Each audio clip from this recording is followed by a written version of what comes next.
네, 제30회 공인중개사 시험 공인중개사 법령 및 중개실무 기출 강의 해설 강의를 진행하겠습니다. 기출문제 해설 강의는 A형 문제로 보도록 하겠습니다. 1번부터 보도록 하시죠. 1번, 공인중개사 법령에 관한 내용으로 틀린 것을 묻는 문제였습니다. 정답만 보면 사망이 정답인데요. 무등록 중개업자에게 중개를 의뢰한 거래 당사자는 무등록 중개업자의 중개행위에 대하여 무등록 중개업자와 공동정범으로 처벌된다. 공인중개사법상 등록은 중개업을 하기 위한 적법 요건입니다. 그래서 등록하지 않고 중개업을 하는 자, 무등록 중개업자는 공인중개사법이 규정한 가장 무거운 형벌의 대상이죠. 3년 이하의 징역 또는 3천만 원 이하의 벌금형의 대상이 됩니다. 그러나 그 무등록 중개업자에게 토지 매도 의뢰를 하거나 주택 매수 의뢰를 한 의뢰인은 공인중개사법 위반이 성립되지 않죠. 아무런 제재도 받지 않습니다. 그래서 사망이 정답이 되는 거고요. 이어지는 2번 문제. 공인중개사 법령상 중개사무소 개설 등록의 결격 사유에 해당하지 않는 자를 묻는 문제였었고요.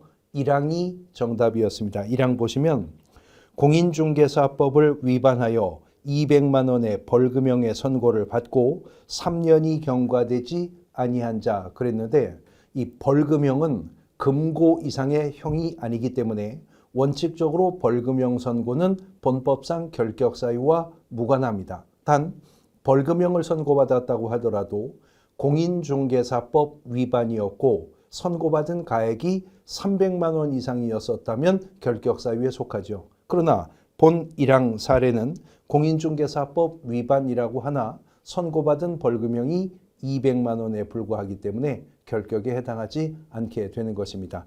1항이 정답이 되겠습니다. 이어지는 3번 문제입니다. 공인중개사 법령상 공인중개사 자격시험 등에 관한 설명으로 옳은 것을 묻는 문제입니다. 1항, 국토교통부 장관이 직접 시험을 시행하려는 경우에는 미리 공인중개사 정책심의위원회의 의결을 거치지 않아도 된다? 아니죠. 공인중개사 시험은 시도지사가 시행하는 것이 원칙이지만 공인중개사 시험의 수준의 균형 유지를 위해서 필요하다면 국토교통부 장관이 직접 시험을 시행할 수도 있습니다. 그러나 그런 경우에는 반드시 공인중개사 정책심의위원회의 사전 의결을 거쳐야 하는 것이니까요. 그 다음 2항, 공인중개사 자격증의 재교부를 신청하는 자는 재교부 신청서를 국토교통부 장관에게 제출해야 한다. 앞서 1항 해설에서 공인중개사 시험은 예외적으로는 국토교통부 장관도 시행할 수 있다고 했었죠. 그러나 그런 경우에도 공인중개사 자격증은 시도지사가 교부하는 것이고 그 자격증을 교부한 시도지사에게 자격증 재교부 신청을 하게 되는 것입니다. 2항도 틀렸고요. 3항, 국토교통부 장관은 공인중개사 시험의 합격자에게 공인중개사 자격증을 교부해야 한다. 이미 2항 해설에서 언급이 있었죠. 국토부 장관이 시험을 시행하는 경우라고 하더라도 공인중개사 자격증 교부는 언제나 시도지사가 교부하게 되는 것이니까요. 이어지는 4항, 시험 시행기관장은 시험에서 부정한 행위를 한 응시자에 대해서는 그 시험을 무효로 하고 그 처분이 있는 날로부터 5년간 시험 응시 자격을 정지한다. 사항이 옳은 지문으로서 정답이죠. 공인중개사 시험의 응시 자격의 제한은 딱 두 가지뿐인데, 첫 번째는 공인중개사 자격 취소 처분을 받은 자 3년간, 그리고 또 하나가 시험에서 부정행위가 적발되어 시험 무효 처분을 받은 자는 처분일로부터 5년간 응시 자격 제한에 걸리게 됩니다. 사항 옳은 지문으로 정답이었습니다. 이어지는 5항, 시험 시행기관장은 시험을 시행하고자 하는 때에는 시험 시행에 관한 계략적 사항을 전년도 12월 31일까지 관보 및 일간신문에 공고해야 한다. 시험의 계략적 사항에 대한 공고는 매년 2월 28일까지 관보 및 일간신문에 공고하도록 하고 있었던 거죠. 틀린 지문입니다. 그래서 3번 문제는 사항이 옳은 지문으로서 정답이 되는 것입니다. 이어지는 4번. 공인중개사 법령상 중개 대상물에 해당하지 않는 것을 모두 고르라고 했습니다. 공인중개사 법령이 정한 중개 대상물은 토지, 건축물 그 밖의 토지의 정착물, 그리고 임목과 공장재단 및 광업재단이 공인중개사법이 정한 중개대상물의 범위입니다. 박스 내에 있는 지문들인 미채굴의 광물, 온천수, 금전채권, 점유 이런 것들은 중개대상물이 아니거나 중개가 개입될 여지가 없는 것들이죠. 모두 속하게 됩니다. 그래서 5항 기역, 니은, 디귿, 리을이 정답이 되겠습니다. 이어지는 5번 문제. 공인중개사 법령상 중개사무소의 설치 등에 관한 설명으로 틀린 것을 묻고 있는데요. 사항 지문을 보시면 개업공인중개사는 등록관청 관할구역 외의 지역에 있는 중개대상물을 중개할 수 없다. 개업공인중개사는 원칙적으로 업무지역 제한을 받지 않고 부칙상의 개업공인중개사는 업무지역에 제한이 있지만 중개사무소가 속한 지역을 관할하는 시도 내에 있는 중개대상물로 제한됩니다. 그러니까 심지어 부칙상의 개업공인중개사라 하더라도 등록관청 관할구역 외의 물건이 시도를 넘어서지 않았다면 중개가 가능하게 되는 것이죠. 그래서 틀린 지문 되는 것이고요. 틀린 것을 묻고 있으니까 사항이 정답이 되는 거죠. 이어지는 6번 문제. 공인중개사 법령상 공인중개사 협회에 관한 설명으로 옳은 것을 묻는 문제였습니다. 1항 협회는 영리사업으로서 회원 간의 상호부조를 목적으로 공제사업을 할 수 있다. 공인중개사 협회가 공제사업을 할 때는 비영리요. 영리가 아니라 비영리로 회원 간의 상호부조를 목적으로 공제사업을 하게 되는 것입니다. 틀린 지문이죠.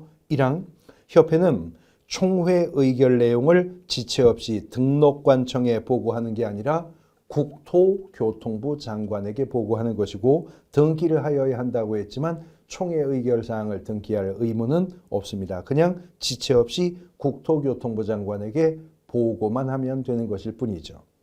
이어지는 3항 협회가 그 지부 또는 지회를 설치한 때에는 그 지부는 시도지사에게, 지회는 등록관청에 신고해야 한다. 그것이 옳은 지문입니다. 그래서 3항이 정답이고요.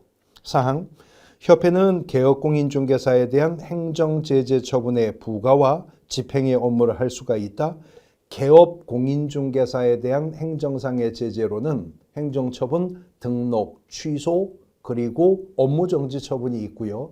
행정제재로서 행정질서벌, 과태료 처분이 있죠. 개업공인중개사에 대한 행정처분이나 행정질서벌인 과태료 처분은 등록관청의 고유관할입니다. 협회가 할 수 있는 업무가 아닙니다. 5항 협회는 부동산 정보 제공에 관한 업무를 직접 수행할 수 없다. 있죠. 공인중개사법 시행령 31조의 협회의 고유 업무 중에는 부동산 정보 제공에 관한 업무가 있기 때문입니다. 그래서 공인중개사협회는 거기에 근거해서 거래정보사업자 지정을 받아 정보망 설치 운영도 할 수 있게 되는 것이죠. 3항이 옳은 지문 정답이었습니다. 7번 문제. 공인중개사 법령상 인장 등록 등에 관한 설명으로 틀린 것을 묻고 있습니다. 2항 지문을 보시면 2항 소속 공인중개사가 등록하지 아니한 인장을 중개행위에 사용한 경우에 등록관청은 1년의 범위 안에서 업무정지를 명할 수 있다라고 했는데 일단 소속 공인중개사는 업무정지 처분의 대상이 아닙니다. 업무정지 처분은 오직 개업공인중개사가 받는 행정처분이니까요. 소속 공인중개사가 인장 등록 관련 위반 행위를 했을 때는 업무정지가 아니라 자격정지 처분의 대상이 되고 업무정지도 그렇고 자격정지도 그렇고 공인중개사법의 정지 처분은 언제나 6월의 범위 내에서만 내려집니다. 업무정지, 자격정지가 1년의 기간으로 부과되는 경우는 없는 겁니다. 이래저래 틀렸습니다. 2항이 정답이 되겠습니다. 이어지는 8번 문제입니다. 공인중개사 법령상 공인중개사 정책심의위원회에 관한 설명으로 틀린 것을 묻고 있습니다. 사항 지문을 보시면 심의위원회의 위원장이 부득이한 사유로 직무를 수행할 수 없을 때에는 부위원장이 그 직무를 대행한다. 지금 이 문장이 공인중개사협회 공제사업운영위원회 관련 문제 속에 출제되었다면 맞는 지문입니다. 그러나 공인중개사 정책심의위원회는 아예 부위원장 제도 자체가 없죠. 그래서 공인중개사 정책심의위원회는 위원장이 부득이한 사유로 직무를 수행할 수 없는 때에는 미리 위원장이 지명한 위원이 직무를 대행하도록 규정하고 있었던 것입니다. 사항이 틀린 지문 정답이 되겠습니다. 이어지는 9번 문제. 공인중개사 법령상 법인인 개업 공인중개사가 겸업할 수 있는 것을 모두 고른 것은 공인중개사법 14조는 법인인 개업 공인중개사가 중개업 외에 할 수 있는 업무를 6가지 한정해서 허용하고 있습니다. 첫 번째는 경공매 관련 업무 할 수 있다는 거죠. 그리고 두 번째는 부동산의 이용 개발 거래에 관한 컨설팅, 부동산 상담할 수 있죠. 또 세 번째 부동산 관리 대행하는 거, 네 번째 개업 공인중개사를 대상으로 경영기법, 경영정보 제공하는 프랜차이즈 하는 거, 또 다섯 번째는 상업용 건축물이나 주택에 대한 분양 대행을 하는 거, 그리고 마지막으로는 의뢰인의 의뢰가 있다면 도배나 이사업체 소개 등과 같은 주거 이전의 부수가 되는 용역을 알선하는 업무를 할 수가 있습니다. 지금 박스 내에 있는 기역, 니은, 디귿, 리을의 업무는 제가 방금 언급한 14조의 법인에게 허용된 업무 안에 있는 내용들인 거죠. 그래서 5항 기역, 니은, 디귿, 리을이 정답이 되겠습니다. 이어지는 10번 문제. 공인중개사 법령상 개업공인중개사의 고용인에 관한 설명으로 틀린 것을 묻고 있습니다. 2항 지문을 보시면 개업공인중개사는 중개보조원과의 고용관계가 종료된 때에는 고용관계가 종료된 날로부터 14일 이내에 등록관청에 신고해야 한다 그랬는데, 개업공인중개사가 고용인을 고용했을 때 고용신고는 업무를 개시하기 전까지, 그리고 고용관계가 종료된 때에는 10일 이내에 고용관계 종료 사실을 신고하도록 합니다. 14일이 아니라 10일이 맞습니다. 그래서 2항이 틀린 지문 정답이 되겠습니다. 이어지는 11번. 공인중개사 법령상 개업공인중개사가 의뢰받은 중개대상물에 대하여 표시 광고를 하려는 경우에 중개사무소 개업공인중개사에 관한 사항으로 명시해야 하는 것을 모두 고른 것은, 개업공인중개사는 중개대상물에 대해서 표시 광고를 하는 경우에 일정한 사항을 반드시 명시하도록 하고 있죠. 그 명시해야 될 사항, 기억, 중개사무소에 연락처 있습니다. 니은, 중개사무소에 명칭도 명시해야 되지만 디귿, 소속 공인중개사의 성명을 명시할 의무는 없습니다. 리을, 개업공인중개사의 성명 명시해야 되겠죠. 그래서 디귿을 제외한 기역, 니은, 리을 배열인 사항이 정답이 되겠습니다. 이어지는 12번입니다. 공인중개사 법령상 중개대상물의 확인 설명에 관한 내용으로 옳은 것을 묻고 있는데요.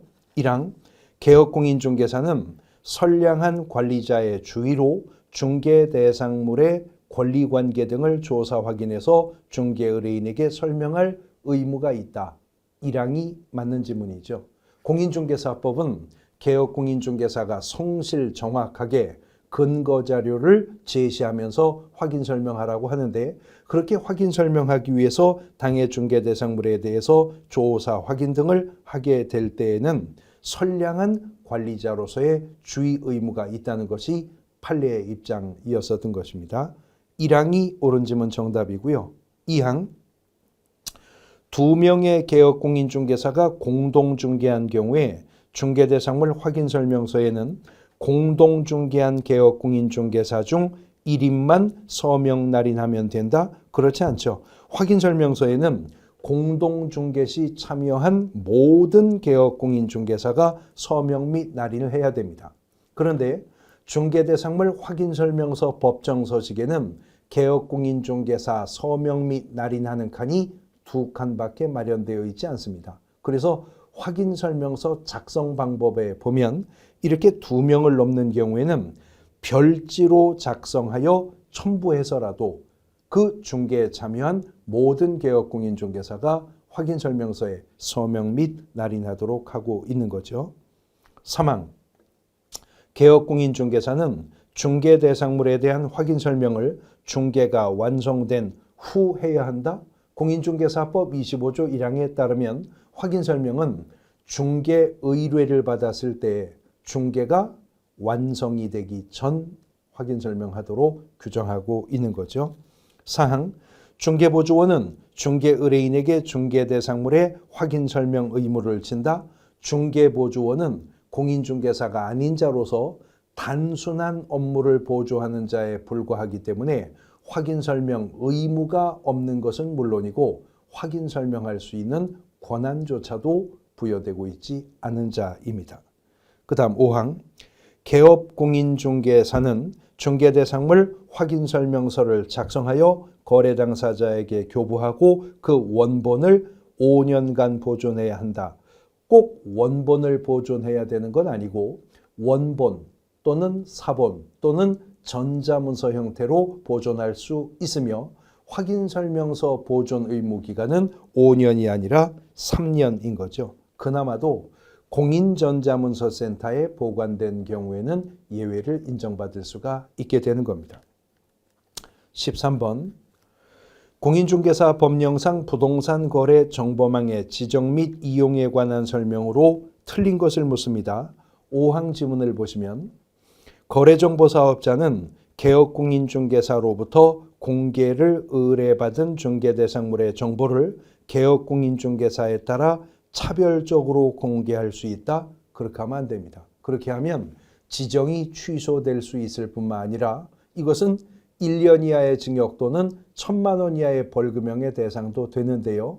이것은 거래정보사업자로서는 공인중개사법상 유일한 행정 형벌 사유까지도 속하게 되는 부분이죠. 5항이 정답입니다. 14번 공인중개사 법령상 금지 행위에 관한 설명으로 옳은 것을 묻습니다. 1항 법인인 개업공인중개사의 사원이 중개대상물의 매매를 업으로 하는 것은 금지되지 않는다. 공인중개사법 33조가 규정하고 있는 금지 행위는 33조가 개업공인중개사 등은 다음 각호의 행위를 하여서는 아니 된다라고 했기 때문에 법인의 임원 또는 사원도 하면 안 됩니다. 또 소속 공인중개사나 중개보조원과 같은 고용인도 하면 안 됩니다. 그 금지 행위 중에는 중개대상물의 매매를 업으로 하는 것이 첫 번째 금지 행위죠. 1년 이하의 징역 또는 1,000만 원 이하의 벌금형의 대상이 될 것입니다. 2항 개업공인중개사가 거래 당사자 쌍방을 대리하는 것을 금지되지 않는다. 당사자 쌍방 대리는 공인중개사법이 금지하는 행위고 양 당사자의 사전 동의나 승낙이 있어도 금지 행위에 속합니다. 형벌도 3년 이하의 징역 또는 3,000만 원 이하의 벌금형에 해당하는 금지 행위가 됩니다. 3항 개업공인중개사가 중개 의뢰인과 직접 거래를 하는 행위는 금지가 된다. 이것도 똑같이 3년 이하의 징역 또는 3,000만 원 이하의 벌금형에 속하는 금지 행위입니다. 3항이 옳은 지문 정답입니다. 4항 법인인 개업공인중개사의 임원이 중개 의뢰인과 직접 거래하는 것은 금지되지 않는다. 의뢰인과 직접 거래 금지 행위고요. 금지 행위는 법인의 임원 또는 무한책임 사원도 해서는 안 되는 행위입니다. 5항 중개보조원이 중개 의뢰인과 직접 거래하는 것은 금지되지 않는다. 앞서 언급한 바와 같이 금지 행위는 개업공인중개사 등이 금지당하는 행위이기 때문에 중개보조원조차도 하여서는 안 되는 행위가 되는 거죠. 3항이 정답이 되겠습니다. 이어지는 15번 공인중개사 법령상 개업공인중개사의 휴업과 폐업 등에 관한 설명으로 틀린 것을 묻고 있는데요. 이 항을 보시면 개업공인중개사가 부동산 중개업 폐업 신고서를 작성하는 경우에는 폐업기간, 부동산 중개업 휴업신고서를 작성하는 경우에는 휴업기간을 기재해야 한다.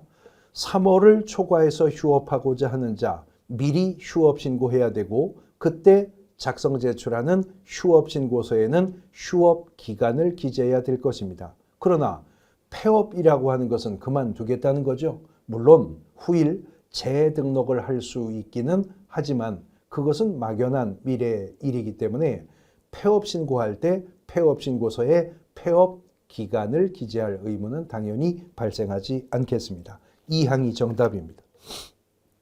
16번 공인중개사 법령상 계약금 등의 반환 채무 이행 보장 등에 관한 설명으로 틀린 것을 묻고 있습니다. 사항이 정답인데요. 사항 개업공인중개사는 거래 당사자에게 공인중개사법에 따른 공제사업을 하는 자의 명의로 계약금 등을 예치하도록 권고할 수 없다.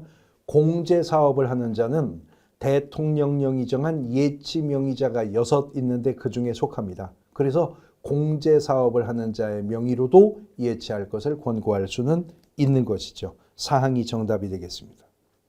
17번 중개의뢰인 갑은 자신 소유의 X부동산에 대한 임대차 계약을 위해 개업공인중개사 을과 전속중개계약을 체결했답니다.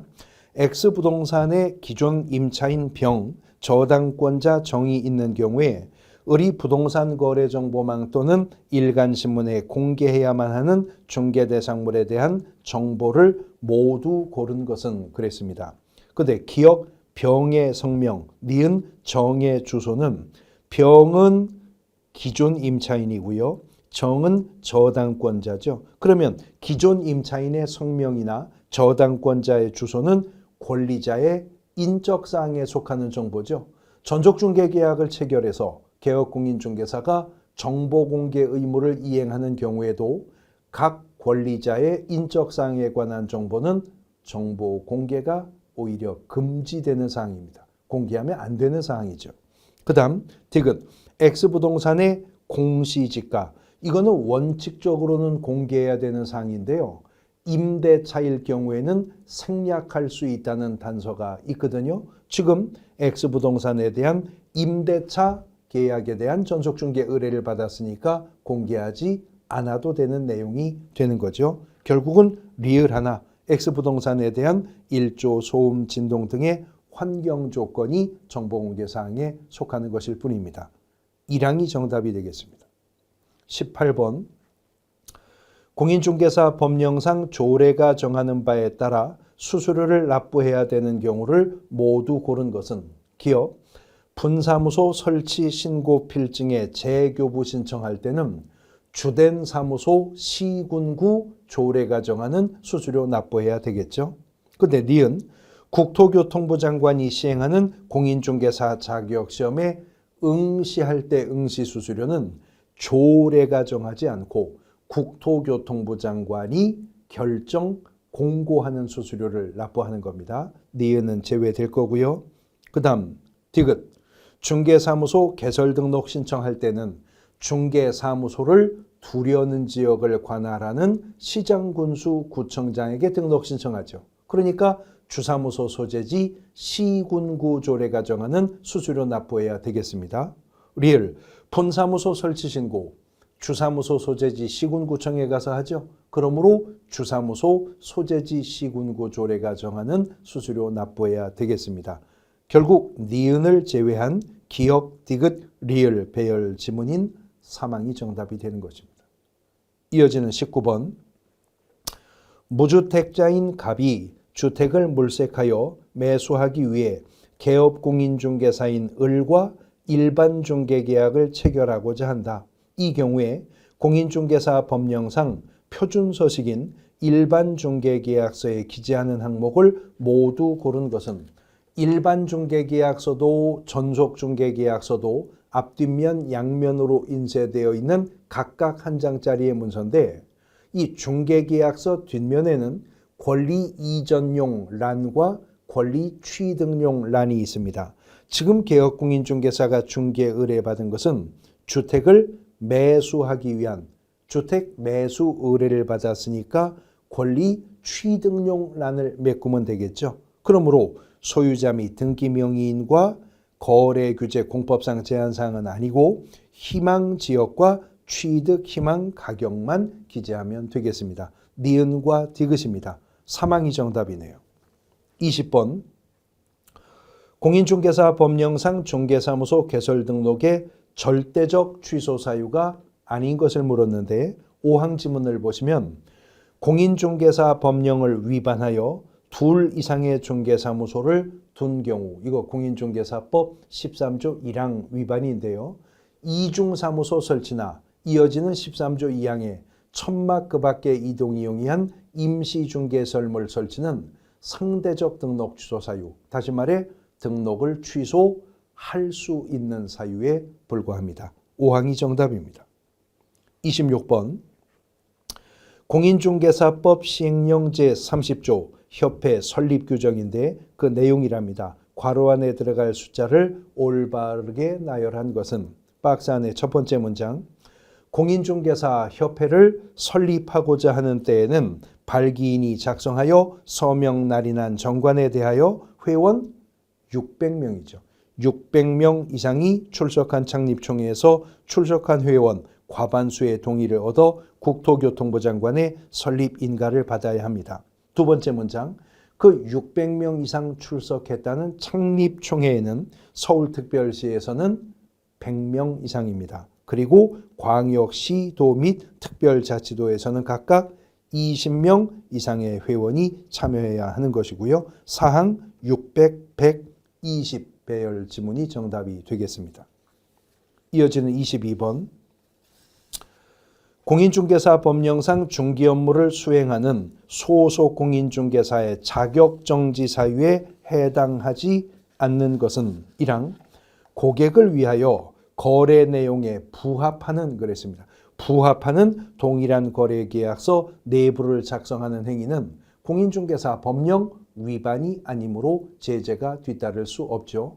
서로 다른 둘 이상의 계약서를 소속 공인중개사가 작성했다면 그것은 자격정지 사유에 속할 수 있는 것이지만요. 1항이 정답이 되겠습니다. 23번 공인중개사 법령상 공제사업에 관한 설명으로 틀린 것을 묻습니다.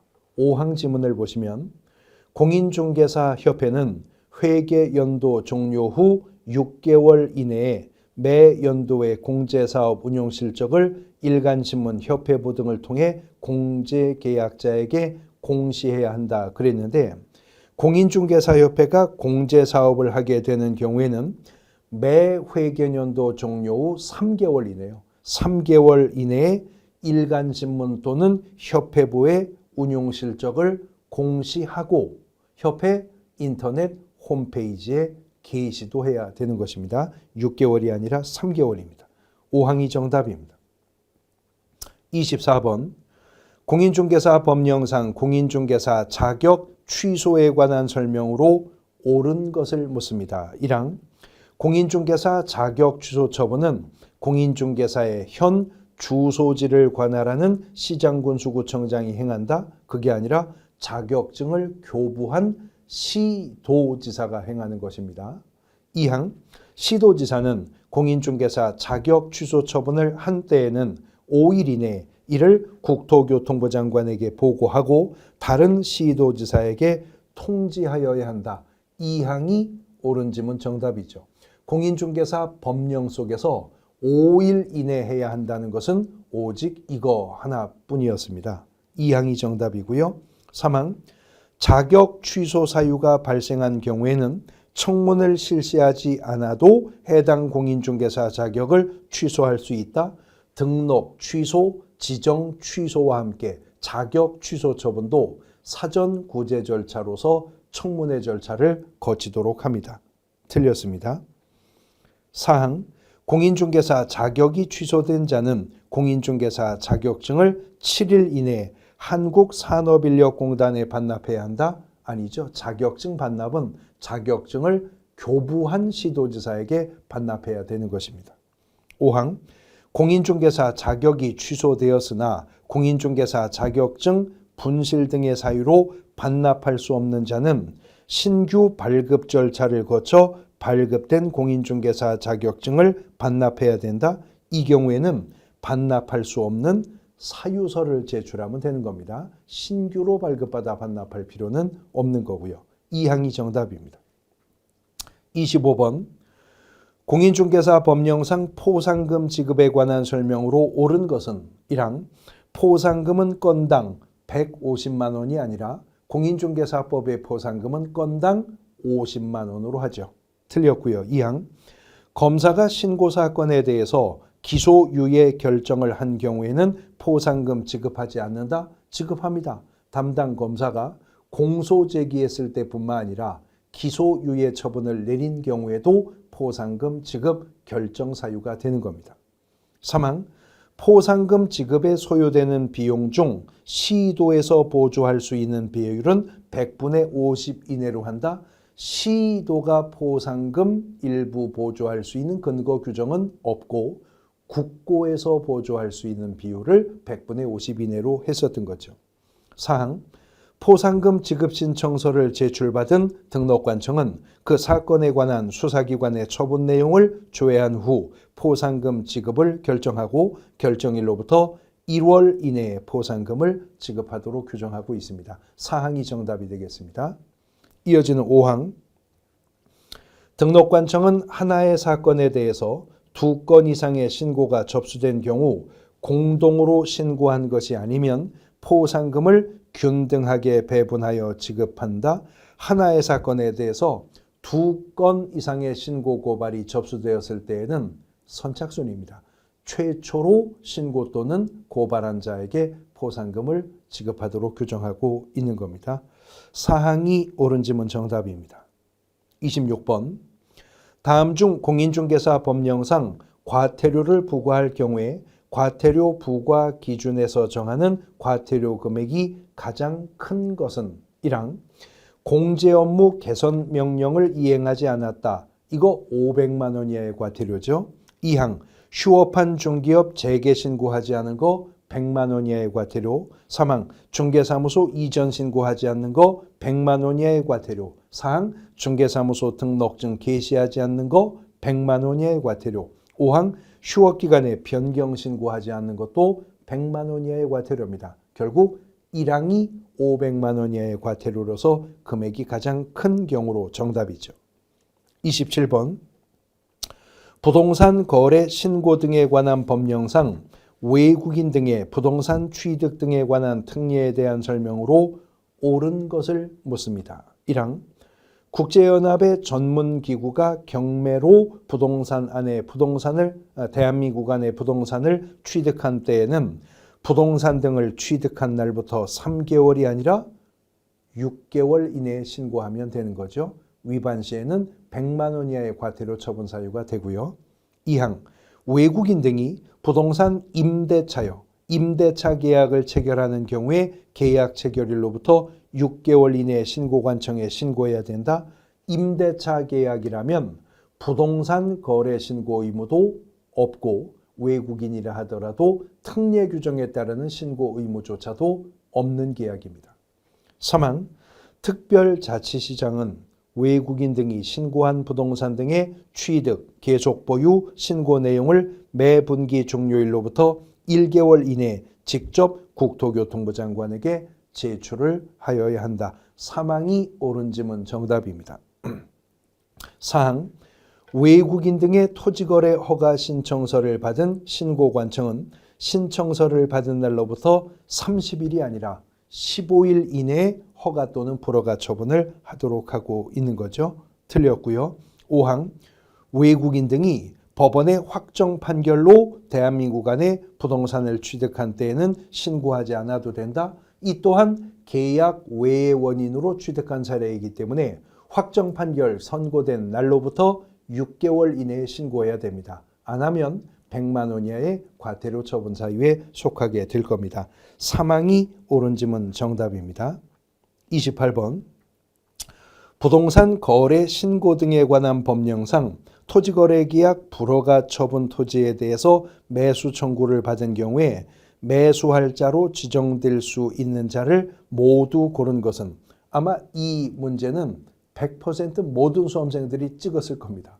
어떤 학원, 어떤 교수도 이 세부적인 부분까지 언급을 한 교수님들은 안 계실 거고 그 수험 준비 과정에서도 여기까지 짚어본 분들은 없을 텐데요. 이 얘기죠. 토지거래 허가 신청을 했다가 매수 불허가 처분을 받은 자가 1개월 이내에 그 토지에 대해서 매수 청구할 수 있습니다. 그러면 매수 청구를 받은 시장군수구청장은 국가나 지방자치단체나 각종 공공기관 중에서 매수할 자를 지정하여 매수케 한다는 건데 그 매수 지정 대상이 될 수 있는 자를 고르라는 겁니다.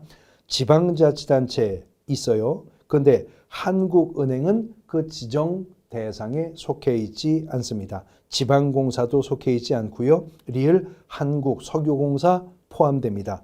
항만공사 언급 없고요. 한국관광공사는 포함됩니다. 그래서 이 항이 정답이 되는데 세부 규정으로 그 공공단체로는 뭐 농수산식품유통공사, 한국석탄공사, 한국토지주택공사, 한국관광공사, 한국농어촌공사, 한국도로공사, 한국석유공사, 그리고 수자원공사와 철도공사까지가 그 매수 청구에서 매수할 자로 지정될 수 있는 공공단체에 속하게 된다는 겁니다. 이 항이 정답이었었던 문제입니다. 29번. 부동산 거래 신고 등에 관한 법령상 신고 포상금에 관한 설명으로 옳은 것을 묻습니다. 1항. 포상금 지급에 드는 비용은 국고로 충당한다. 부동산 거래 신고법상 포상금의 비용은 시군이나 구의 재원으로 충당하도록 하고 있죠. 2항.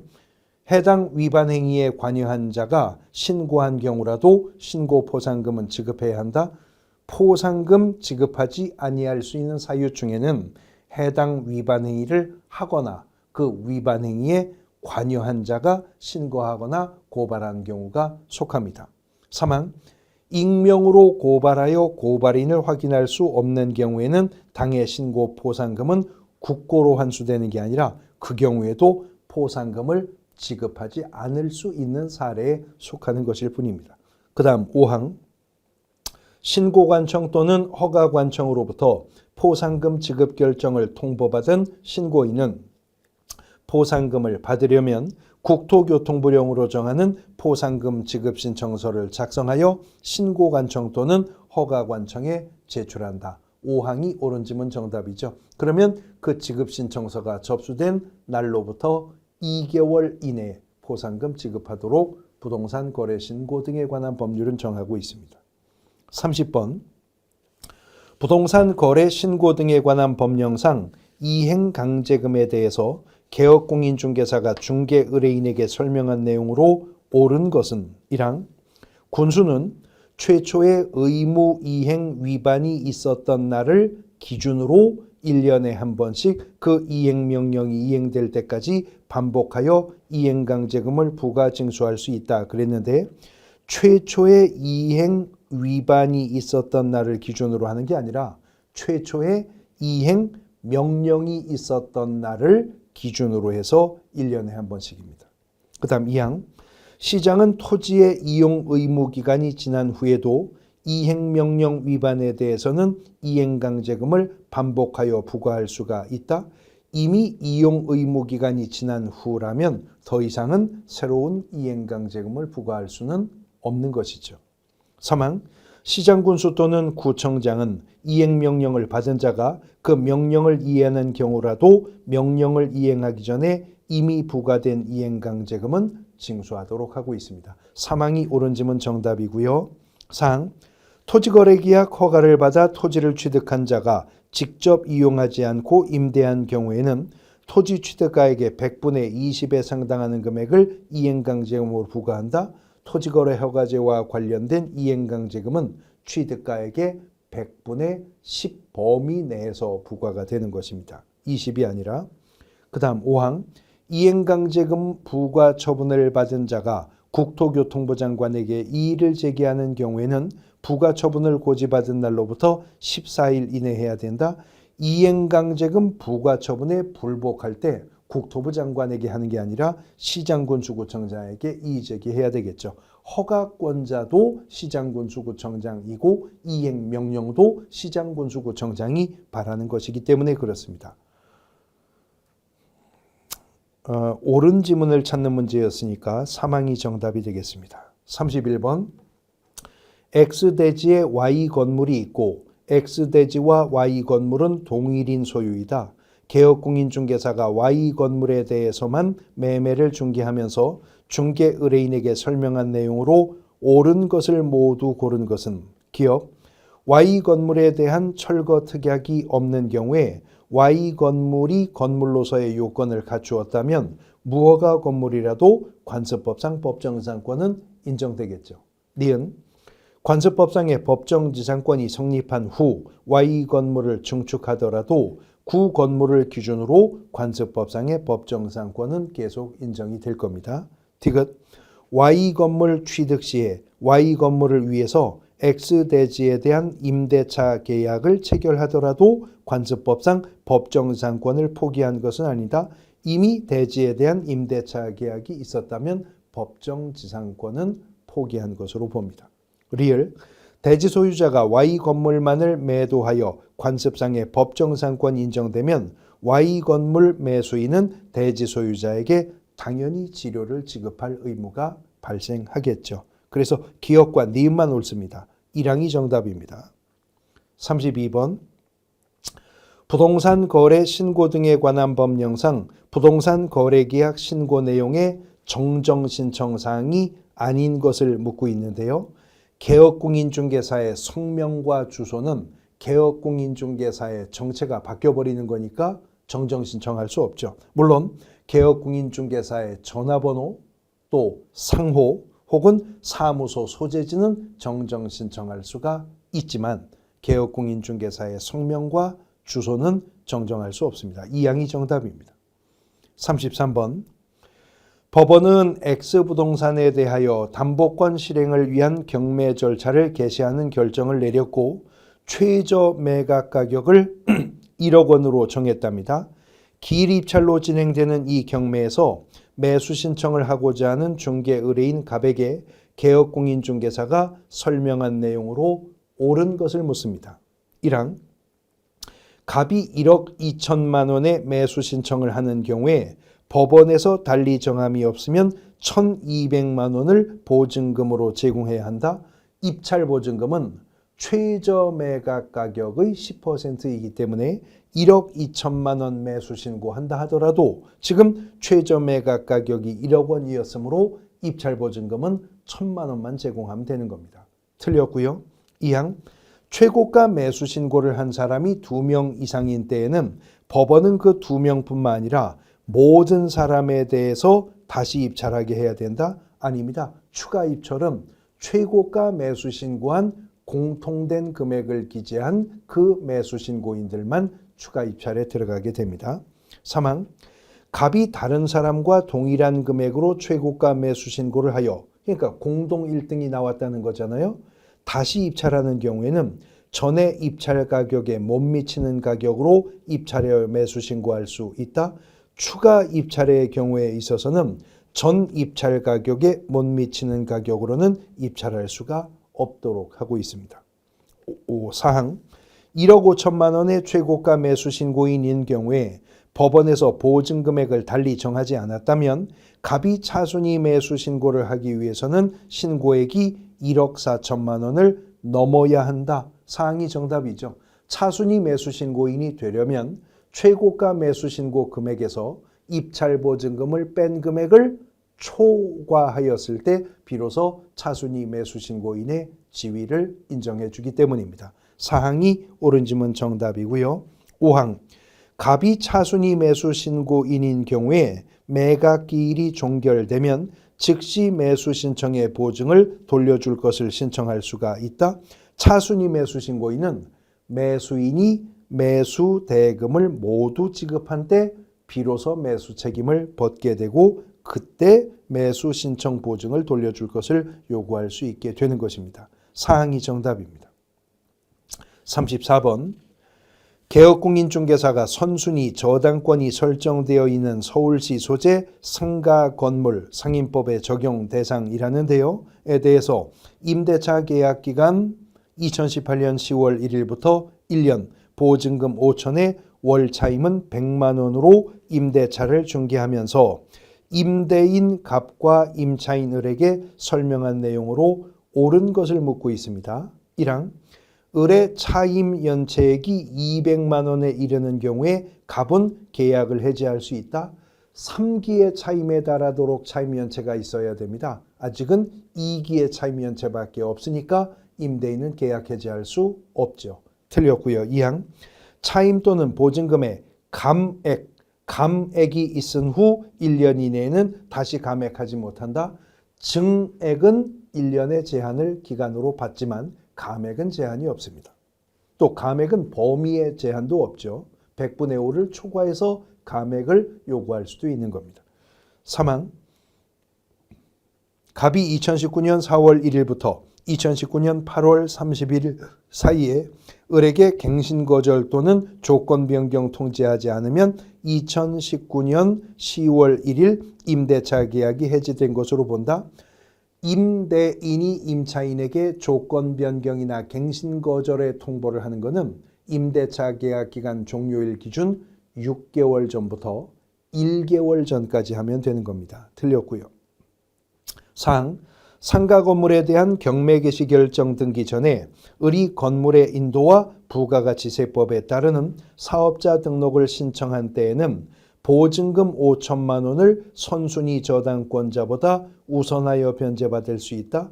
선순위 저당권자보다 우선 변제를 받는다는 건 최우선 변제권 말하는 건데요. 최우선 변제권은 소액 임차인이어야 됩니다. 을은 소액 임차인이 아니기 때문에 최우선 변제 받을 수가 없죠. 5항 을이 임대차의 등기 및 사업자 등록을 마치지 못한 상태에서 2009년 1월 5일 갑이 상가 건물을 병에게 매도한 경우에 병의 상가 건물 인도 청구에 대해서 을은 대항할 수 없다. 그렇죠. 왜냐하면 등기도 되어 있지 않고 대항력도 확보하고 있지 않기 때문에 이때 임차인은 임대인에게 대항력을 주장할 수가 없게 되는 것입니다. 5항이 정답이 되겠습니다. 이어지는 35번 개업공인중개사가 묘소가 설치되어 있는 임야를 중개하면서 중개 의뢰인에게 설명한 내용으로 틀린 것은 1항 분묘가 1995년에 설치되었다 하더라도 장사 등에 관한 법률이 2001년 시행되었기 때문에 분묘기지권을 시효 취득할 수 없다. 장사법이 소급 적용될 수 없죠. 이미 95년에 설치된 분묘라면 토지 소유자의 승낙 없이 설치된 분묘였다 하더라도 평온공연하게 20년간 수호봉제사함으로 분묘기지권은 시효 취득되게 될 겁니다. 지료지급 의무도 없게 될 것이고요. 1항이 정답입니다. 36번 갑은 을과 을 소유의 X부동산의 매매계약을 체결하고 친구 병과의 명의신탁 약정에 따라 을로부터 바로 병의 명의로 소유권 이전 등기를 하였다. 그러면 이것은 3자 간의 등기 명의신탁이 되는 것이죠. 이와 관련하여 개업공인중개사가 갑과 병에게 즉 신탁자와 수탁자에게 설명한 내용으로 옳은 것을 모두 고른 것은 기억 갑과 병 간의 약정이 조세포탈, 강제집행의 면탈, 법령상 제한의 피를 목적으로 하지 않은 경우에 명의신탁 약정 및 그 등기는 유효하다. 지금 갑을 관계는 단순히 친구랍니다. 법률혼을 전제로 한 배우자도 아니고 종중의 명의신탁도 아니고 종교단체의 명의신탁도 아니기 때문에 특례를 적용받을 수가 없겠네요. 기억 틀렸고요. 니은 병이 X부동산을 제3자에게 처분한 경우 병은 갑과의 관계에서 횡령죄가 성립하지 않는다. 지금은 판례가 3자 간의 등기 명의신탁 관계에서도 수탁자가 신탁자 동의 없이 임의 처분하는 것을 횡령죄라고 보지 않고 있습니다. 니은은 맞고요. 디귿 갑과 을 사이의 매매 계약은 유효하므로 갑은 을을 상대로 소유권 이전 등기를 청구할 수가 있다. 명의신탁 약정은 무효고 그에 따르는 등기와 물권 변동은 무효가 되어도 신탁자와 원소유자 간의 매매 계약은 유효한 것이니까요. 디귿도 옳습니다. 리을 병이 소유권을 취득하고 갑은 병에게 대금 상당의 부당이득 반환 청구권을 행사할 수 있다. 그건 계약 명의 신탁에서 발생할 수 있는 얘기인데 이것은 3자 간의 등기 명의 신탁이기 때문에 적용이 없게 됩니다. 니은과 디귿만 옳습니다. 사망 정답입니다.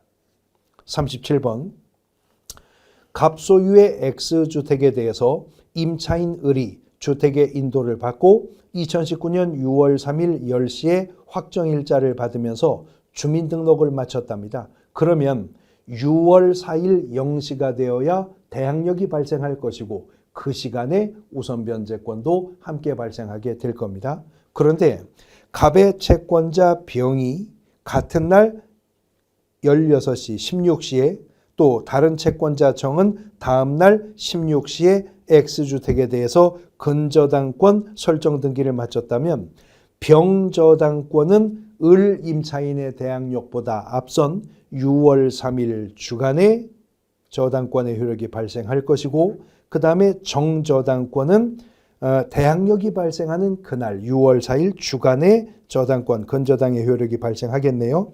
임차인 을에게 개업공인중개사가 설명한 내용으로 옳은 것은 1항 정의 근저당권을 실행하여 X주택이 경매로 매각된 경우에 을은 매수인에 대해서 임차권으로 대항할 수 있다? 없습니다.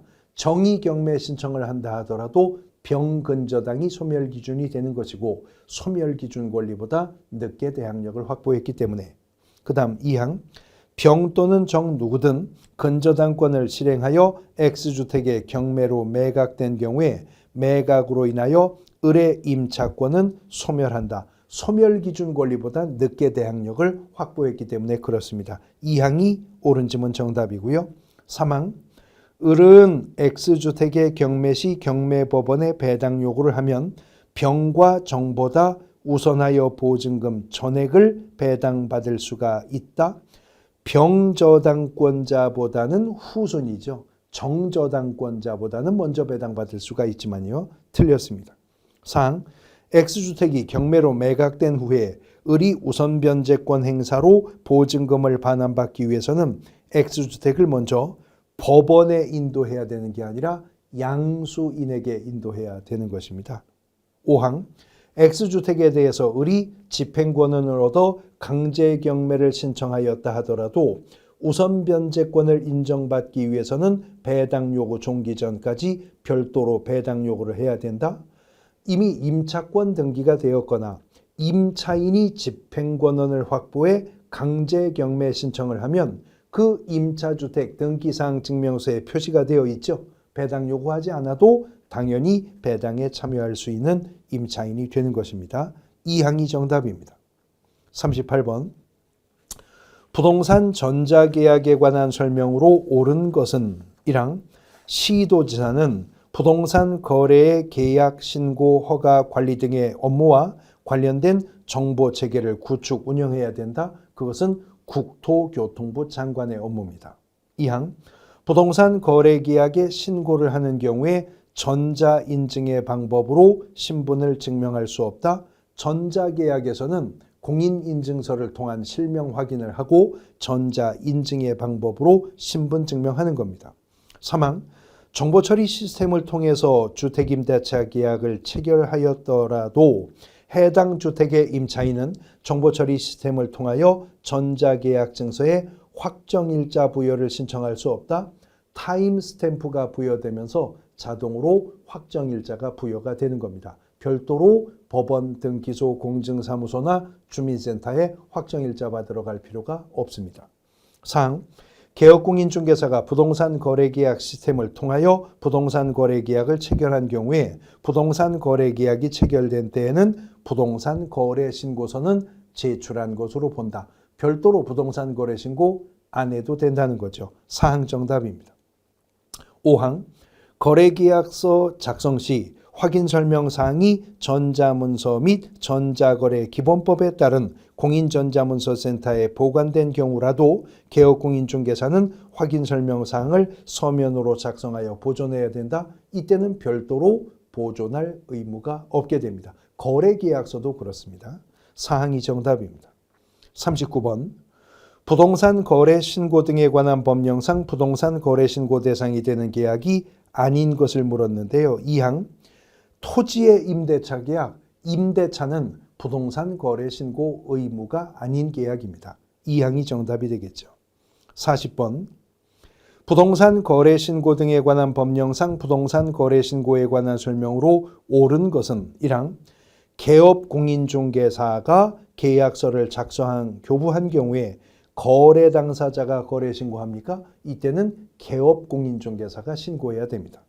2항 소속 공인중개사 및 중개보조원은 부동산 거래 신고할 수 있다.